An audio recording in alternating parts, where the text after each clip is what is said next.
Like, share and subscribe for more videos.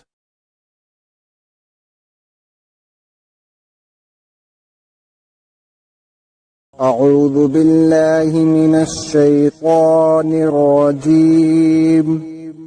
بسم الله الرحمن الرحيم. Introduction. It must be said at once that this is an introduction to this present work, towards understanding the Quran, and not to the Quran itself. It has been written with two objectives. First, to acquaint the reader with certain matters, which he should grasp at the very outset so as to achieve more than superficial understanding of the Holy Book. Second, to clarify those disturbing questions that commonly arise in the mind of the reader during the study of the Quran. We are accustomed to reading books which present information, ideas, and arguments systematically and coherently. So when we embark on the study of the Quran, we expect that this book too will revolve around a definite subject. That the subject matter of the book will be clearly defined at the beginning and will then be neatly divided into sections and chapters, after which discussion will proceed in a logical sequence. We likewise expect a separate and systematic arrangement of instruction and guidance for each of the various aspects of human life. However, as soon as we open the Quran, we encounter a hitherto completely unfamiliar genre of literature. We notice that it embodies precepts of belief and conduct, moral directives, legal prescriptions, exhortation and admonition, censure and condemnation of evildoers, warnings to deniers of the truth, good tidings and words of consolation and good cheer to those who have suffered for the sake of God, arguments and corroborative evidence in support of its basic message, allusions to anecdotes from the past and to signs of God visible in the universe. Moreover, these myriad subjects alternate without any apparent system. Quite unlike the books to which we are accustomed, the Quran deals with the same subject over and over again, each time couched in a different phraseology. The reader also encounters abrupt transitions between one subject matter and another. Audience and speaker constantly change as the message is directed now to one and now to another group of people. There is no trace of the familiar division into chapters and sections. Likewise, the treatment of different subjects is unique. If an historical subject is raised, the narrative does not follow the pattern familiar in historical accounts. In discussions of philosophical or metaphysical questions, we miss the familiar expressions and terminology of formal logic and philosophy. Cultural and political matters, or questions pertaining to man's social and economic life, are discussed in a way very different from that usual in works of social sciences. Juristic principles and legal injunctions are elucidated, but quite differently from the manner of conventional works. When we come across an ethical instruction, we find its form differs entirely from anything to be found elsewhere in the literature of ethics.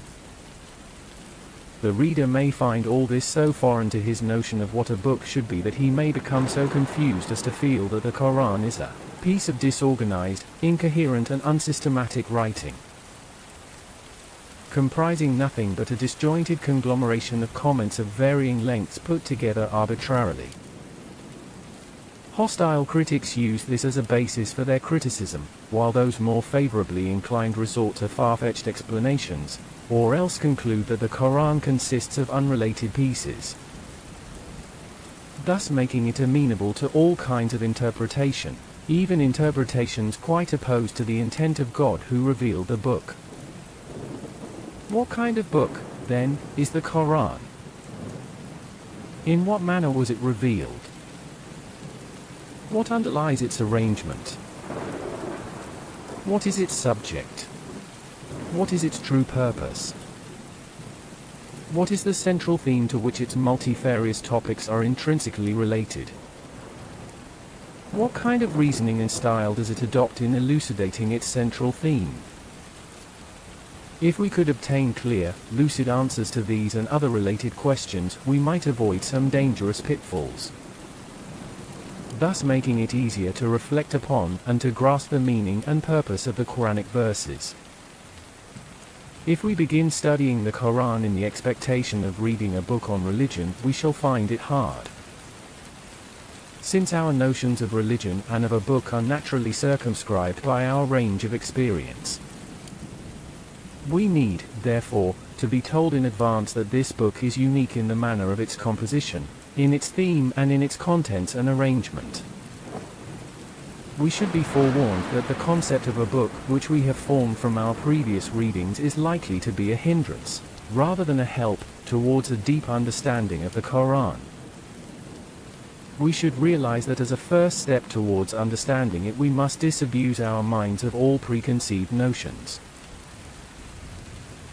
The student of the Quran should grasp, from the outset, the fundamental claims that the Quran makes for itself. Whether one ultimately decides to believe in the Quran or not, one must recognize the fundamental statements made by the Quran and by the man to whom it was revealed, the Prophet Muhammad, peace be on him, to be the starting point of one's study. These claims are: 1. The Lord of creation, the creator and sovereign of the entire universe, created man on earth. He also endowed man with the capacity for cognition, reflection, and understanding, with the ability to distinguish between good and evil, with the freedom of choice and volition, and with the power to exercise his latent potentialities. In short, God bestowed upon man a kind of autonomy and appointed him his vicegerent on earth. 2. Although man enjoys this status, God made it abundantly plain to him that he alone is man's Lord and Sovereign, even as he is the Lord and Sovereign of the whole universe. Man was told that he was not entitled to consider himself independent and that only God was entitled to claim absolute obedience, service and worship. It was also made clear to man that life in this world, for which he had been placed and invested with a certain honor and authority, was in fact a temporary term, and was meant to test him. That after the end of this earthly life man must return to God, who will judge him on the basis of his performance, declaring who has succeeded and who has failed. The right way for man is to regard God as his only sovereign and the only object of his worship and adoration, to follow the guidance revealed by God, to act in this world in the consciousness that earthly life is merely a period of trial, and to keep his eyes fixed on the ultimate objective, success in God's final judgment. Every other way is wrong. It was also explained to man that if he chose to adopt the right way of life, and this choice he was free, he would enjoy peace and contentment in this world and be assigned, on his return to God, the abode of eternal bliss and happiness known as paradise. Should man follow any other way, although he was free to do so, he would experience the evil effects of corruption and disorder in the life of this world and be consigned to eternal grief and torment when he crossed the borders of the present world and arrived in the hereafter. 3. Having explained all this, the Lord of the universe placed man on earth and communicated to Adam and Eve, the first human beings to live on earth, the guidance which they and their offspring were required to follow. These first human beings were not born in a state of ignorance and darkness. On the contrary, they began their life in the broad daylight of divine guidance. They had intimate knowledge of reality, and the law which they were to follow was communicated to them. Their way of life consisted of obedience to God, and they taught their children to live in obedience to Him. In the course of time, however, men gradually deviated from this true way of life and began to follow various erroneous ways. They allowed true guidance to be lost through heedlessness and negligence, and sometimes, even deliberately, distorted it out of evil perversity. They associated with God a number of beings, human and non-human, real as well as imaginary, and adored them as deities. They adulterated the God-given knowledge of reality with all kinds of fanciful ideas, superstitions, and philosophical concepts, thereby giving birth to innumerable religions. They disregarded or distorted the sound and equitable principles of individual morality and of collective conduct, and made their own laws in accordance with their base desires and prejudices. As a result, the world became filled with wrong and injustice. 4. It was inconsistent with the limited autonomy conferred upon man by God that he should exercise his overwhelming power, and compel man to righteousness. It was also inconsistent with the fact that God had granted a term to the human species in which to show their worth, that he should afflict men with catastrophic destruction as soon as they showed signs of rebellion. Moreover, God had undertaken from the beginning of creation that true guidance would be made available to man throughout the term granted to him, and that this guidance would be available in a manner consistent with man's autonomy. To fulfill this self-assumed responsibility, God chose to appoint those human beings whose faith in him was outstanding, and who followed the way pleasing to him. God chose these people to be his envoys. He had his messages communicated to them, honored them with an intimate knowledge of reality, provided them with the true laws of life, and entrusted them with the task of recalling man to the original path from which he had strayed. 5. These prophets were sent to different people in different lands and over a period of time covering thousands and thousands of years. They all had the same religion, the one originally revealed to man as the right way for him. All of them followed the same guidance, those principles of morality and collective life prescribed for man at the very outset of his existence. All these prophets had the same mission, to call man to this true religion, and subsequently to organize all who accepted this message into a community, ummah, which would be bound by the law of God, which would strive to establish its observance and would seek to prevent its violation. All the prophets discharged their missions creditably in their own time. However, there were always many who refused to accept their guidance, and consequently those who did accept it and became a Muslim community gradually degenerated, causing the divine guidance either to be lost, distorted, or adulterated. 6. At last the Lord of the universe sent Muhammad, peace be on him, to Arabia, and entrusted him with the same mission that he had entrusted to the earlier prophets. This last messenger of God addressed the followers of the earlier prophets, who had by this time deviated from their original teachings, as well as the rest of humanity. The mission of each prophet was to call men to the right way of life, to communicate God's true guidance afresh, and to organize into one community all who responded to his mission, and accepted the guidance vouchsafed to him. Such a community was to be dedicated to the twofold task of molding its own life in accordance with God's guidance, and striving for the reform of the world. The Quran is the book which embodies this mission and guidance, as revealed by God to Muhammad, peace be on him. If we remember these basic facts about the Quran, it becomes easy to grasp its true subject, its central theme, and the objective it seeks to achieve. Insofar as it seeks to explain the ultimate causes of man's success or failure, the subject of the book is man. Its central theme is that concepts relating to God, the universe, and man which have emanated from man's own limited knowledge run counter to reality. The same applies to concepts which have been either woven by man's intellectual fancies, or which have evolved through man's obsession with animal desires. The ways of life which rest on these false foundations are both contrary to reality and ruinous for man. The essence of true knowledge is that which God revealed to man when he appointed him his vicegerent. Hence, the way of life which is in accordance with reality and conducive to human good is that which we have characterized above as the right way.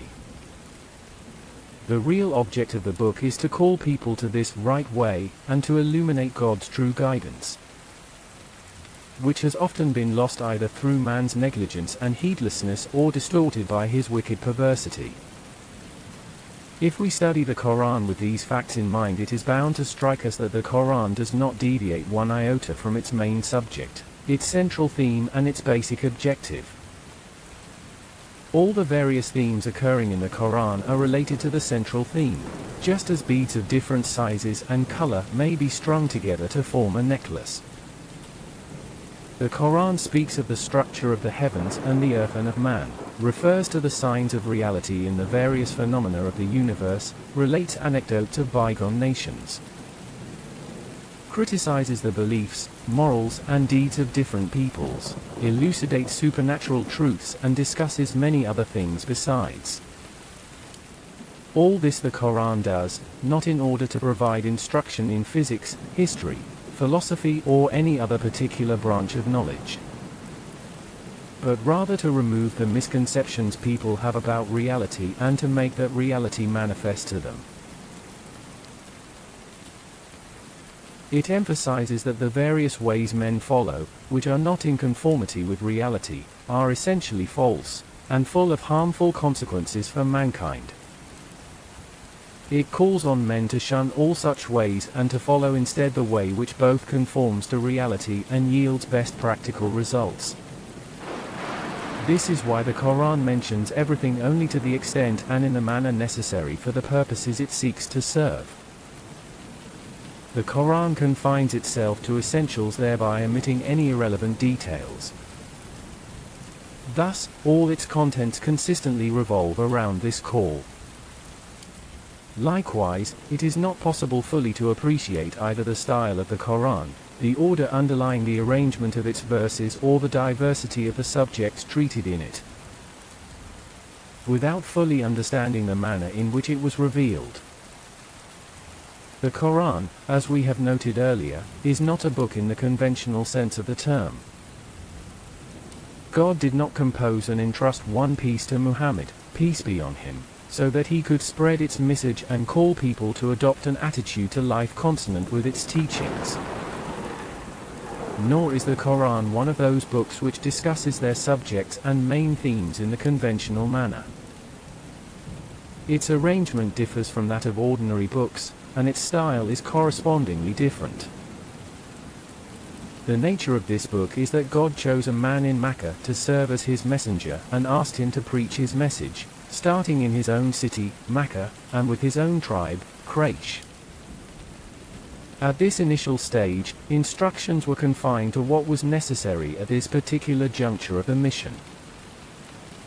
3 themes in particular stand out. 1. Directives were given to the Prophet, peace be on him, on how he should prepare himself for his great mission and how he should begin working for the fulfillment of his task. 2. A fundamental knowledge of reality was furnished, and misconceptions commonly held by people in that regard, misconceptions, which gave rise to wrong orientation in life, were removed. 3. People were exhorted to adopt the right attitude toward life. Moreover, the Quran also elucidated those fundamental principles which, if followed, lead to man's success and happiness in keeping with the character of the mission. At this stage, the early revelations generally consisted of short verses, couched in language of uncommon grace and power, and clothed in a literary style suited to the taste and temperament of the people to whom they were originally addressed, and whose hearts they were meant to penetrate. The rhythm, melody, and vitality of these verses drew rapt attention, and such was their stylistic grace and charm that people began to recite them involuntarily. The local color of these early messages is inconspicuous, for while the truths they contained were universal, the arguments and illustrations used to elucidate them were drawn from the immediate environment familiar to the first listeners. Allusions were made to their history and traditions and to the visible traces of the past which had crept into the beliefs and into the moral and social life of Arabia. All this was calculated to enhance the appeal the message held for its immediate audience. This early stage lasted for 4 or 5 years, during which period the following reactions to the Prophet's message manifested themselves.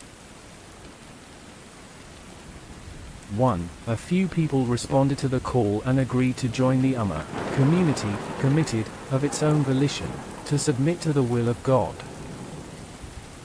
2. Many people reacted with hostility, either from ignorance or egotism, or because of chauvinistic attachment to the way of life of their forefathers. 3. The call of the Prophet, however, did not remain confined to Mecca or to the Quraysh. It began to meet with favorable response beyond the borders of that city and among other tribes. The next stage of the mission was marked by a hard, vigorous struggle between the Islamic movement and the age-old ignorance, Jahiliyyah, of Arabia. Not only were the Meccans and the Quraysh bent upon preserving their inherited way of life, they were also firmly resolved to suppress the new movement by force. They stopped at nothing in the pursuit of this objective. They resorted to false propaganda, they spread doubt and suspicion and used subtle, malicious insinuations to sow distrust in people's minds. They tried to prevent people from listening to the message of the Prophet. They perpetrated savage cruelties on those who embraced Islam. They subjected them to economic and social boycott, and persecuted them to such an extent that on 2 occasions a number of them were forced to leave home and emigrate to Abyssinia. And finally they had to emigrate en masse to Medina. In spite of this strong and growing resistance and opposition, the Islamic movement continued to spread. There was hardly a family left in Mecca one of whose members at least had not embraced Islam. Indeed, the violence and bitterness of the enemies of Islam was due to the fact that their own kith and kin brothers, nephews, sons, daughters, sisters, brothers-in-law and so on had not only embraced Islam, but were even ready to sacrifice their lives for its sake. Their resistance, therefore, brought them into conflict with their own nearest and dearest. Moreover, those who had forsaken the age-old ignorance of Arabia included many who were outstanding members of their society. After embracing Islam, they became so remarkable for their moral uprightness, their veracity and their purity of character that the world could hardly fail to notice the superiority of the message, which was attracting people of such qualities. During the Prophet's long and arduous struggle, God continued to inspire him with revelations possessing at once the smooth, natural flow of a river, the violent force of a flood, and the overpowering effect of a fierce fire. These messages instructed the believers in their basic duties, inculcated in them a sense of community and belonging, exhorted them to piety, moral excellence, and purity of character, taught them how to preach the true faith, sustained their spirit by promises of success and paradise in the hereafter, aroused them to struggle in the cause of God with patience, fortitude and high spirits, and filled their hearts with such zeal and enthusiasm that they were prepared to endure every sacrifice, brave every hardship, and face every adversity. At the same time, those either bent on opposition, or who had deviated from the right way, or who had immersed themselves in frivolity and wickedness, were warned by having their attentions called to the tragic ends of nations with whose fates they were familiar. They were asked to draw lessons from the ruins of those localities through which they passed every day in the course of their wanderings. Evidence for the unity of God and for the existence of the afterlife was pointed to in signs visible to their own eyes, and within the range of their ordinary experience. The weaknesses inherent in polytheism, the vanity of man's ambition to become independent even of God, the folly of denying the afterlife, the perversity of blind adherence to the ways of one's ancestors regardless of right or wrong, were all fully elucidated with the help of arguments cogent enough to penetrate the minds and hearts of the audience. Moreover, every misgiving was removed. A reasonable answer was provided to every objection, all confusion and perplexity was cleared up, and ignorance was besieged from all sides till its irrationality was totally exposed. Along with all this went the warning of the wrath of God. The people were reminded of the horrors of doomsday and the tormenting punishment of hell. They were also censured for their moral corruption, for their erroneous ways of life, for their clinging to the ways of ignorance, for their opposition to truth and their persecution of the believers. Furthermore, these messages enunciated those fundamental principles of morality and collective life on which all sound and healthy civilizations enjoying God's approval had always rested. This stage was unfolded in several phases. In each phase, the preaching of the message assumed ever wider proportions, as the struggle for the cause of Islam and opposition to it became increasingly intense and severe, and as the believers encountered people of varying outlooks and beliefs. All these factors had the effect of increasing the variety of the topics treated in the messages revealed during this period. Such, in brief, was the situation forming the background to the Makkan surahs of the Quran. For 13 years the Islamic movement strove in Mecca. It then obtained, in Medina, a haven of refuge in which to concentrate its followers and its strength. The Prophet's movement now entered its third stage. During this stage, circumstances changed drastically. The Muslim community succeeded in establishing a fully fledged state. Its creation was followed by prolonged armed conflict with the representatives of the ancient ignorance of Arabia. The community also encountered followers of the former prophets, for example Jews and Christians. An additional problem was that hypocrites began to join the fold of the Muslim community. Their machinations needed to be resisted. After a severe struggle, lasting 10 years, the Islamic movement reached a high point of achievement when the entire Arabian Peninsula came under its sway, and the door was open to worldwide preaching and reform. This stage, like the preceding one, passed through various phases, each of which had its peculiar problems and demands. It was in the context of these problems that God continued to reveal messages to the Prophet. At times these messages were couched in the form of fiery speeches. At other times, they were characterized by the grandeur and stateliness of majestic proclamations and ordinances. At times, they had the air of instructions from a teacher, at others the style of preaching of a reformer. These messages explained how a healthy society, state, and civilization could be established and the principles on which the various aspects of human life should be based. They also dealt with matters directly related to the specific problems facing the Muslims. For example, how should they deal with the hypocrites, who were harming the Muslim community from within, and with the non-Muslims who were living under the care of the Muslim society? How should they relate to the people of the book? What treatment should be meted out to those with whom the Muslims were at war, and how should they deal with those with whom they were bound by treaties and agreements? How should the believers, as a community, prepare to discharge their obligations as vicegerents of the Lord of the universe? Through the Quran the Muslims were guided in questions like these, were instructed and trained, made aware of their weaknesses, urged to risk their lives and property for the cause of God. Taught the code of morality, they should observe all circumstances of life, in times of victory and defeat, ease and distress, prosperity and adversity, peace and security, peril and danger.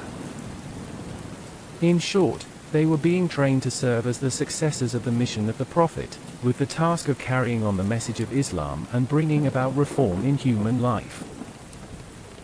The Quran also addressed itself to those outside the fold of Islam, to the people of the book, the hypocrites, the unbelievers, the polytheists. Each group was addressed according to its own particular circumstances and attitudes. Sometimes the Quran invited them to the true faith with tenderness and delicacy. On other occasions, it rebuked and severely admonished them. It also warned them against, and threatened them with, punishment from God. It attempted to make them take heed by drawing their attention to instructive historical events. In short, people were left with no valid reason for refusing the call of the Prophet. Such, briefly, is the background to the Madanan Surahs of the Quran. It is now clear to us that the revelation of the Quran began and went hand in hand with the preaching of the message. This message passed through many stages and met with diverse situations from the very beginning and throughout a period of 23 years. The different parts of the Quran were revealed step by step according to the multifarious, changing needs and requirements of the Islamic movement during these stages. It therefore could not possibly possess the kind of coherence and systematic sequence expected of a doctoral dissertation. Moreover, the various fragments of the Quran, which were revealed in harmony with the growth of the Islamic movement, were not published in the form of written treatises, but were spread orally. Their style, therefore, bore an oratorical flavor rather than the characteristics of literary composition. Furthermore, these orations were delivered by one whose task meant he had to appeal simultaneously to the mind, to the heart and to the emotions, and to people of different mental levels and dispositions. He had to revolutionize people's thinking, to arouse in them a storm of noble emotions in support of his cause, to persuade his companions and inspire them with devotion and zeal, and with a desire to improve and reform their lives. He had to raise their morale and steel their determination, turn enemies into friends and opponents into admirers, disarm those out to oppose his message and show their position to be morally untenable. In short, he had to do everything necessary to carry his movement through to a successful conclusion. Orations revealed in conformity with the requirements of a message and movement will inevitably have a style different from that of a professorial lecture. This explains the repetitions we encounter in the Quran.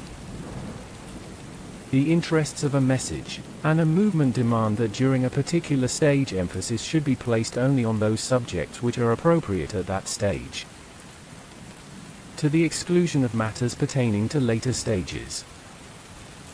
As a result, certain subjects may require continual emphasis for months or even years. On the other hand, constant repetition in the same manner becomes exhausting. Whenever a subject is repeated, it should therefore be expressed in different phraseology, in new forms, and with stylistic variations so as to ensure that the ideas and beliefs being put over find their way into the hearts of the people. At the same time, it was essential that the fundamental beliefs and principles on which the movement was based should always be kept fresh in people's minds, a necessity which dictated that they should be repeated continually through all stages of the movement.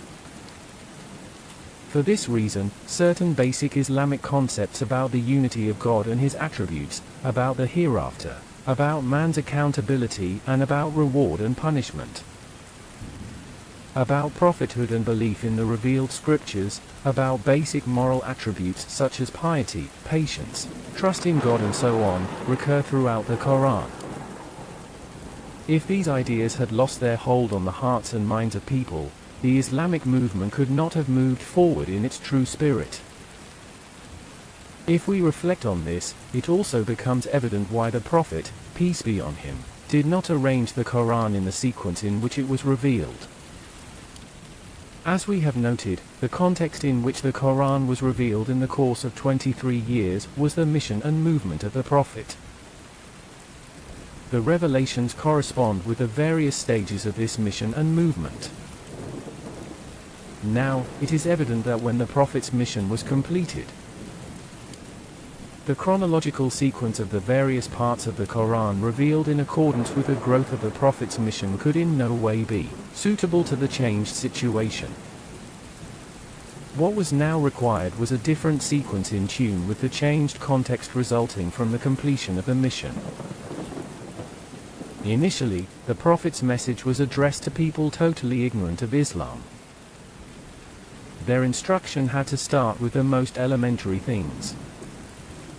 After the mission had reached its successful completion, the Quran acquired a compelling relevance for those who had decided to believe in the Prophet.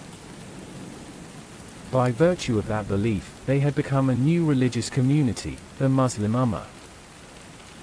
Not only that, they had been made responsible for carrying on the Prophet's mission, which he had bequeathed to them, in a perfected form on both conceptual and practical levels. It was no longer necessary for the Quranic verses to be arranged in chronological sequence. In the changed context, it had become necessary for the bearers of the mission of the Prophet, peace be on him, to be informed of their duties and of the true principles and laws governing their lives. They also had to be warned against the deviations and corruptions which had appeared among the followers of earlier prophets. All this was necessary in order to equip the Muslims to go out and offer the light of divine guidance to a world steeped in darkness. It would be foreign to the very nature of the Quran to group together in one place all verses relating to a specific subject. The nature of the Quran requires that the reader should find teachings revealed during the Madinan period interspersed with those of the Makkan period, and vice versa. It requires the juxtaposition of early discourses with instructions from the later period of the life of the Prophet. This blending of teachings from different periods helps to provide an overall view and an integrated perspective of Islam, and acts as a safeguard against lopsidedness. Furthermore, a chronological arrangement of the Quran would have been meaningful to later generations only if it had been supplemented with explanatory notes, and these would have had to be treated as inseparable appendices to the Quran. This would have been quite contrary to God's purpose in revealing the Quran. The main purpose of its revelation was that all human beings, children and young people, old men and women, town and country dwellers, laymen and scholars, should be able to refer to the divine guidance available to them in composite form and providentially secured against adulteration. This was necessary to enable people of every level of intelligence and understanding to know what God required of them. This purpose would have been defeated had the reader been obliged solemnly to recite detailed historical notes and explanatory comments, along with the Book of God. Those who object to the present arrangement of the Quran appear to be suffering from a misapprehension as to its true purpose. They sometimes almost seem under the illusion that it was revealed merely for the benefit of students of history and sociology. The present arrangement of the Quran is not the work of later generations, but was made by the Prophet under God's direction.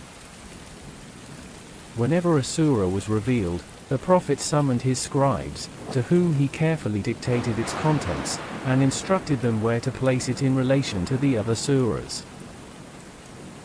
The Prophet followed the same order of surahs and verses when reciting during ritual prayer as on other occasions, and his companions followed the same practice in memorizing the Quran. It is therefore a historical fact that the collection of the Quran came to an end on the very day that its revelation ceased. The one who was responsible for its revelation was also the one who fixed its arrangement. The one whose heart was the receptacle of the Quran was also responsible for arranging its sequence. This was far too important and too delicate a matter for anyone else to dare to become involved in. Since prayers were obligatory for the Muslims from the very outset of the Prophet's mission, and the recitation of the Quran was an obligatory part of those prayers, Muslims were committing the Quran to memory while its revelation continued. Thus, as soon as a fragment of the Quran was revealed, it was memorized by some of the companions. Hence the preservation of the Quran was not solely dependent on its verses being inscribed on palm leaves, pieces of bone, leather and scraps of parchment the materials used by the Prophet's scribes for writing down Quranic verses. Instead, those verses came to be inscribed upon scores, then hundreds, then thousands, then hundreds of thousands of human hearts, soon after they had been revealed, so that no scope was left for any devil to alter so much as one word of them. When, after the death of the Prophet, the storm of apostasy convulsed Arabia, and the companions had to plunge into bloody battles to suppress it, many companions who had memorized the Quran suffered martyrdom. This led Umar to plead that the Quran ought to be preserved in writing, as well as orally. He therefore impressed the urgency of this upon Abu Bakr. After slight hesitation, the latter agreed and entrusted the task to Zayd ibn Sabit al-Ansari, who had worked as a scribe of the Prophet. The procedure decided upon was to try and collect all written pieces of the Quran left behind by the Prophet, as well as those in the possession of his companions. When all this had been done, assistance was sought from those who had memorized the Quran. No verse was incorporated into the Quranic codex unless all three sources were found to be in complete agreement, and every criterion of verification had been satisfied. Thus an authentic version of the Quran was prepared. It was kept in the custody of Hafsa, a wife of the Holy Prophet, and people were permitted to make copies of it and also to use it as the standard of comparison when rectifying the mistakes they might have made in writing down the Quran. In different parts of Arabia and among its numerous tribes there existed a diversity of dialects. The Quran was revealed in the language spoken by the Quraysh of Makkah. Nevertheless, in the beginning, people of other areas and other tribes were permitted to recite it according to their own dialect and idiom. Since this facilitated its recitation without affecting its substantive meaning. In the course of time, in the wake of the conquest of a sizable part of the world outside of the Arabian Peninsula, a large number of non-Arabs entered the fold of Islam. These developments affected the Arabic idiom, and it was feared that the continuing use of various dialects in the recitation of the Quran might give rise to grave problems. It was possible, for instance, that someone hearing the Quran recited in an unfamiliar dialect might pick a fight with the reciter, thinking that the latter was deliberately distorting the word of God. It was also possible that such differences might gradually lead to tampering with the Quran itself. It was also not inconceivable that the hybridization of the Arabic language, due to the intermixture between Arabs and non-Arabs, might lead people to introduce modifications into the Quranic text, thus impairing the grace of the speech of God.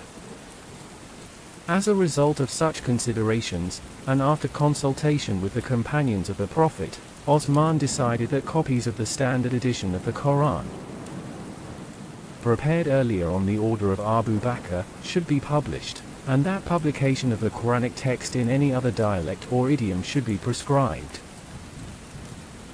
The Quran that we possess today corresponds exactly to the edition which was prepared on the orders of Abu Bakr, and copies of which were officially sent, on the orders of Osman, to various cities and provinces. Several copies of this original edition of the Quran still exist today. Anyone who entertains any doubt as to the authenticity of the Quran can satisfy himself by obtaining a copy of the Quran from any bookseller, say in West Africa, and then have a Hafiz, memorizer of the Quran, recite it from memory, compare the two, and then compare these with the copies of the Quran published through the centuries since the time of Osman. If he detects any discrepancy, even in a single letter or syllable, he should inform the whole world of his great discovery. Not even the most skeptical person has any reason to doubt that the Quran as we know it today is identical with the Quran which Muhammad, peace be on him, set before the world. This is an unquestionable, objective, historical fact, And there is nothing in human history on which the evidence is so overwhelmingly strong and conclusive. To doubt the authenticity of the Quran is like doubting the existence of the Roman Empire, the Mughals of India, or Napoleon. To doubt historical facts like these is a sign of stark ignorance, not a mark of erudition and scholarship. The Quran is a book to which innumerable people turn for innumerable purposes. It is difficult to offer advice appropriate to all. The readers to whom this work is addressed are those who are concerned to acquire a serious understanding of the book, and who seek the guidance it has to offer in relation to the various problems of life. For such people we have a few suggestions to make, and we shall offer some explanations in the hope of facilitating their study of the Quran. Anyone who really wishes to understand the Quran, irrespective of whether or not he believes in it, must divest his mind, as far as possible, of every preconceived notion, bias and prejudice, in order to embark upon his study with an open mind. Anyone who begins to study the Quran with a set of preconceived ideas is likely to read those very ideas into the book. No book can be profitably studied with this kind of attitude, let alone the Quran, which refuses to open its treasure house to such readers. For those who want only a superficial acquaintance with the doctrines of the Quran, one reading is perhaps sufficient. For those who want to fathom its depth, several readings are not even enough. These people need to study the Quran over and over again, taking notes of everything that strikes them as significant. Those who are willing to study the Quran in this manner should do so at least twice to begin with, so as to obtain a broad grasp of the system of beliefs and practical prescriptions that it offers. In this preliminary survey, they should try to gain an overall perspective of the Quran and to grasp the basic ideas which it expounds, and the system of life that it seeks to build on the basis of those ideas. If, during the course of this study, anything agitates the mind of the reader, he should note down the point concerned and patiently persevere with his study. He is likely to find that, as he proceeds, the difficulties are resolved. When a problem has been solved, it is advisable to note down the solution alongside the problem. Experience suggests that any problems still unsolved after a first reading of the Quran are likely to be resolved by a careful second reading.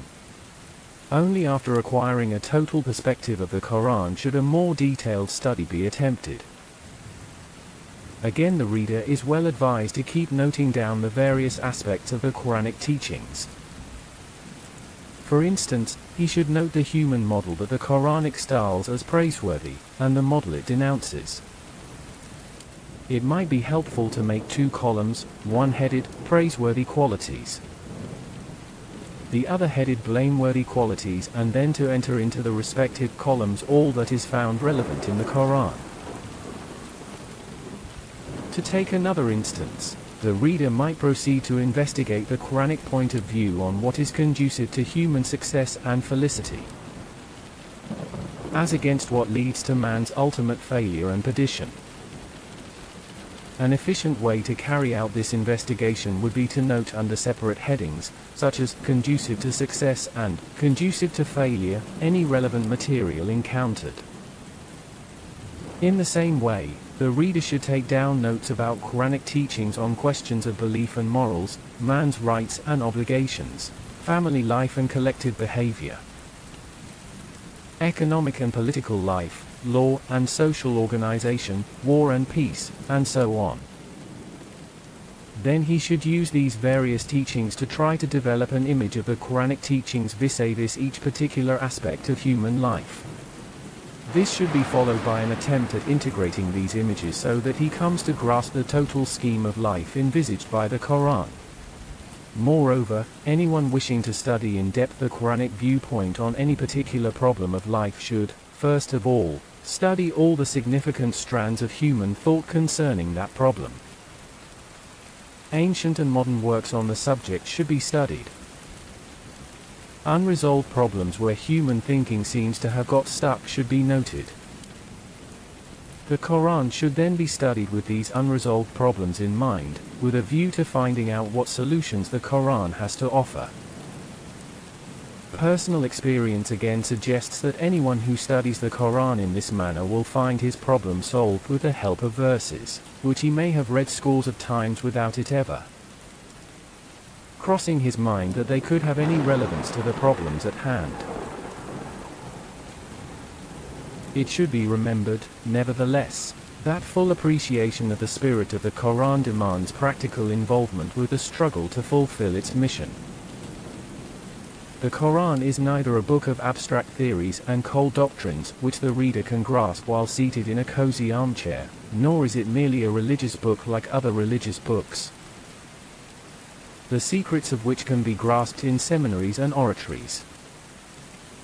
On the contrary, it is the blueprint and guidebook of a message, of a mission, of a movement. As soon as this book was revealed, it drove a quiet, kind-hearted man from his isolation and seclusion, and placed him upon the battlefield of life to challenge a world that had gone astray. It inspired him to raise his voice against falsehood, and pitted him in a grim struggle against the standard-bearers of unbelief, of disobedience to God, of waywardness and error. One after the other, it sought out everyone who had a pure and noble soul, mustering them together under the standard of the messenger. It also infuriated all those who by their nature were bent on mischief and drove them to wage war against the bearers of the truth. This is the book which inspired and directed that great movement which began with the preaching of a message by an individual, and continued for no fewer than 23 years. Until the kingdom of God was truly established on earth. In this long and heart-rending struggle between truth and falsehood, this book unfailingly guided its followers to the eradication of the latter and the consolidation and enthronement of the former. How then could one expect to get to the heart of the Quranic truths merely by reciting its verses, without so much as stepping upon the field of battle between faith and unbelief, between Islam and ignorance? To appreciate the Quran fully, one must take it up and launch into the task of calling people to God, making it one's guide at every stage. Then, and only then, does one meet the various experiences encountered at the time of its revelation.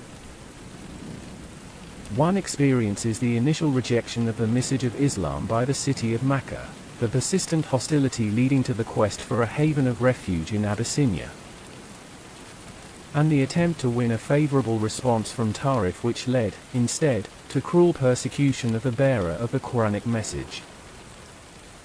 One experiences also the campaigns of Badr, of Uhud, of Hunain, and of Tabuk. One comes face to face with Abu Jahl and Abu Lahab, with hypocrites and with Jews, with those who instantly respond to this call as well as those who, lacking clarity of perception and moral strength, were drawn into Islam only at a later stage. This will be an experience different from any so-called mystic experience. I designated the Quranic mystic experience. One of the characteristics of this experience is that at each stage one almost automatically finds certain Quranic verses to guide one, since they were revealed at a similar stage and therefore contain the guidance appropriate to it. A person engaged in this struggle may not grasp all the linguistic and grammatical subtleties. He may also miss certain finer points in the rhetoric and semantics of the Quran. Yet it is impossible for the Quran to fail to reveal its true spirit to him. Again, in keeping with the same principle, a man can neither understand the laws, the moral teachings, and the economic and political principles which the Quran embodies, nor appreciate the full import of the Quranic laws and regulations, unless he tries to implement them in his own life. Hence the individual who fails to translate the Quranic precepts into personal practice will fail to understand the book. The same must be said of any nation that allows the institutions of its collective life to run contrary to the teachings of the Quran. It is well known that the Quran claims to be capable of guiding all mankind. Yet the student of the Quran finds that it is generally addressed to the people of Arabia, who lived in the time of its revelation. Although the Quran occasionally addresses itself to all mankind, its contents are, on the whole, vitally related to the taste and temperament, the environment and history, and the customs and usages of Arabia. When one notices this, one begins to question why a book which seeks to guide all mankind to salvation should assign such importance to certain aspects of a particular people's life, and to things belonging to a particular age and clime. Failure to grasp the real cause of this may lead one to believe that the book was originally designed to reform the Arabs of that particular age alone, and that it is only people of later times who have forced upon the book an altogether novel interpretation, proclaiming that its aim is to guide all mankind for all time. Some might say this with no other purpose than to vent their irrational prejudice against Islam. But leaving such people aside, a word may be said to those whose critical comments are motivated by the desire to understand things better.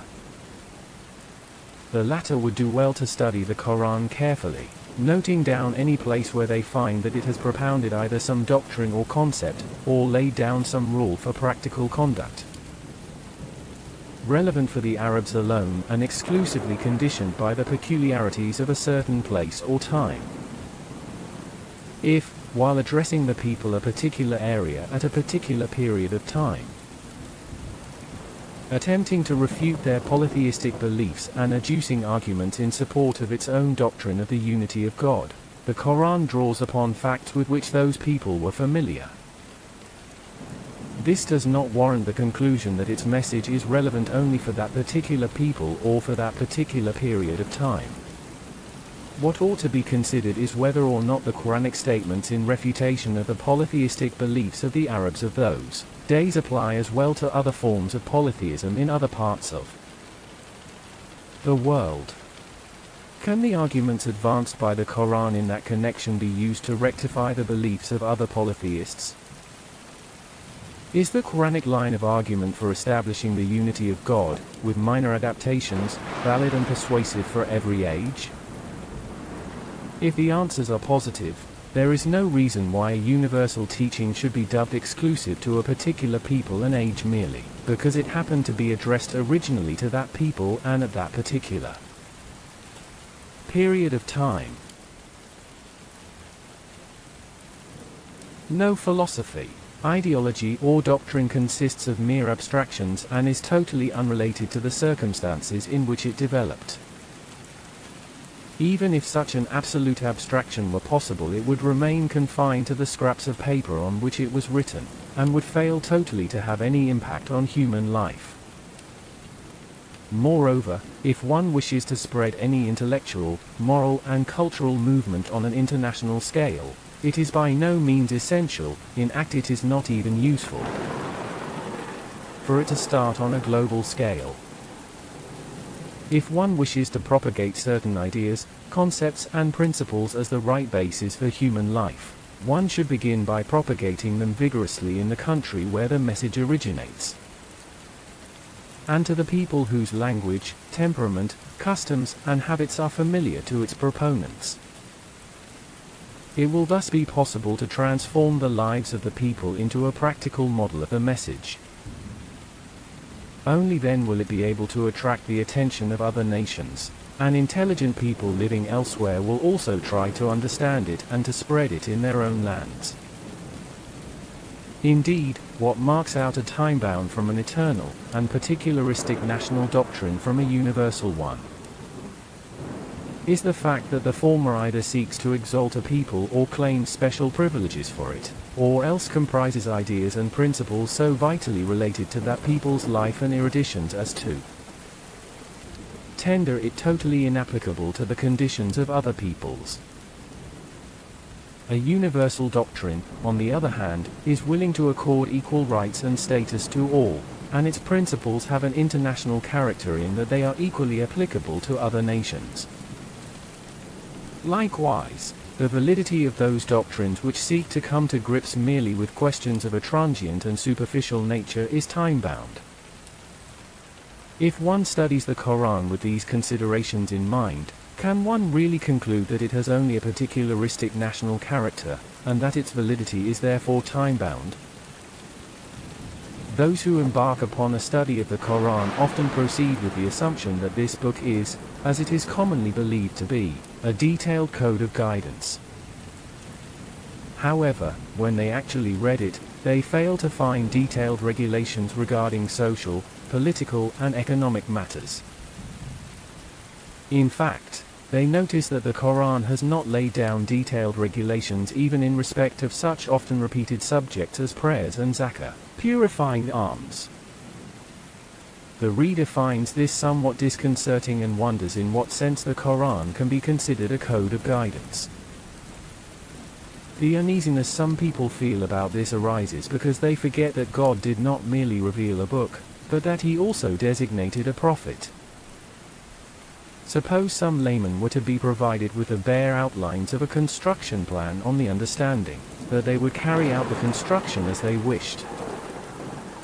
In such a case, it would be reasonable to expect that they should have very elaborate directives as to how the construction should be carried out.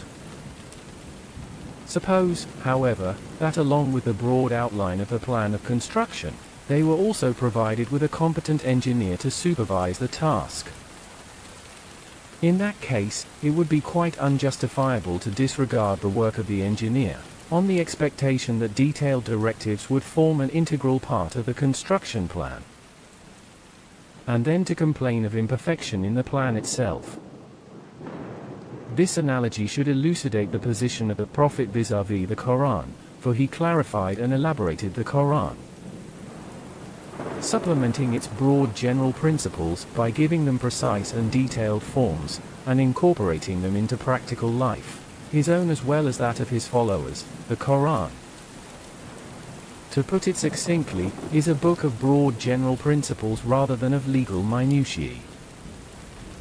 The book's main aim is to expound, clearly and adequately, the intellectual and moral foundations of the Islamic program for life.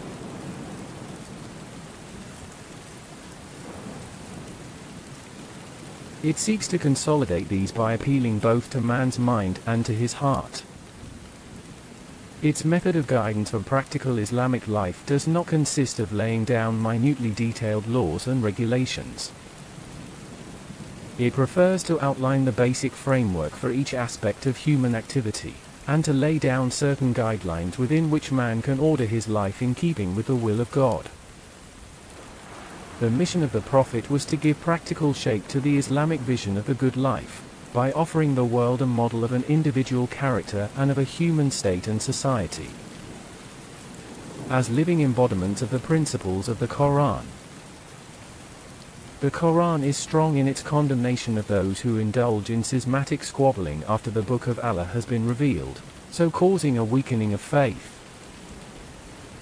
Yet there has been considerable disagreement over the correct interpretations of the Quranic injunctions, not only among later scholars, but even among the founders of the legal schools and the successors. Indeed, disagreement can be traced back even to the times of the companions to the Prophet. One can hardly point to a single Quranic verse of legal import which has received complete unanimity as regards its interpretation. One is bound to ask whether the Quranic condemnation applies to all who have disagreed in this way. If it does not, then what kind of schism and disagreement does the Quran denounce? This is quite a problem, and its ramifications cannot be considered at length here. The reader may rest assured that the Quran is not opposed to differences of opinion within the framework of a general agreement on the fundamentals of Islam, and the broad unity of the Islamic community. In addition, it is not opposed to disagreement arising from an earnest endeavor to arrive at the right conclusions on a particular subject. The only disagreements condemned by the Quran are those arising out of egotism and perversity, leading to mutual strife and hostility. The two sorts of disagreement are different in character and give rise to different results. The first kind is a stimulus to improvement and the very soul of a healthy society. Differences of this kind are found in every society whose members are endowed with intelligence and reason. Their existence is a sign of life, while their absence only serves to demonstrate that a society is made up not of intelligent men and women but rather of blocks of wood. Disagreements of the second kind, however, are of an altogether different character and lead to ruin and destruction of the people among whom they arise. Far from being a sign of health, their emergence is symptomatic of a grave sickness. The first kind of disagreement exists among scholars who are all agreed that it is their duty to obey God and His Prophet. They also agree that the Quran and the Sunnah are their main sources of guidance. Thus, when scholarly investigation on some subsidiary question leads two or more scholars to disagree, or when two judges disagree in their judgment on some dispute, they regard neither their judgment, nor the questions on which their opinion has been expressed, as fundamentals of faith. They do not accuse those who disagree with their opinion of having left the fold of true faith. What each does is rather to proffer his arguments showing that he has done his best to investigate the matter thoroughly. It is then left to the courts, in judicial matters, and to public opinion, if the matter relates to the community at large, either to prefer whichever opinion seems the sounder, or to accept both opinions as equally permissible. Schism occurs when the very fundamentals are made a matter of dispute and controversy. It may also happen that some scholar, mystic, mufti, or leader pronounces on a question to which God and His Messenger have not attached fundamental importance, exaggerating the significance of the question to such an extent that it is transformed into a basic issue of faith. Such people usually go one step further, declaring all who disagree with their opinion to have forsaken the true faith and set themselves outside the community of true believers. They may even go so far as to organize those who agree with them into a sect, claiming that sect to be identical with the Islamic community, and declaring that everyone who does not belong to it is destined to hellfire. Whenever the Quran denounces schismatic disagreements and sectarianism, its aim is to denounce this latter kind of disagreement. As for disagreements of the first category, we encounter several examples of these even during the life of the Prophet. The Prophet not only accepted the validity of such disagreements, he even expressed approval of them. For this kind of disagreement shows that a community is not lacking in the capacity for thought, for inquiry and investigation, for grasping or wrestling with the problems it faces. It also shows that the intelligent members of the community are earnestly concerned about their religion, and how to apply its injunctions to the problems of human life. It shows too that their intellectual capacities operate within the broad framework of their religion, rather than searching beyond its boundaries for solutions to their problems. And it proves that the community is following the golden path of moderation. Such moderation preserves its unity by broad agreement on fundamentals, and at the same time provides its scholars and thinkers with full freedom of inquiry so that they may achieve fresh insights and new interpretations within the framework of the fundamental principles of Islam. It is not intended here to survey all the questions which may arise in the mind of a student of the Quran. Many questions relate to specific surahs or verses, and are explained in the notes to these. This introduction confines itself to basic questions related to the understanding of the Quran as a whole.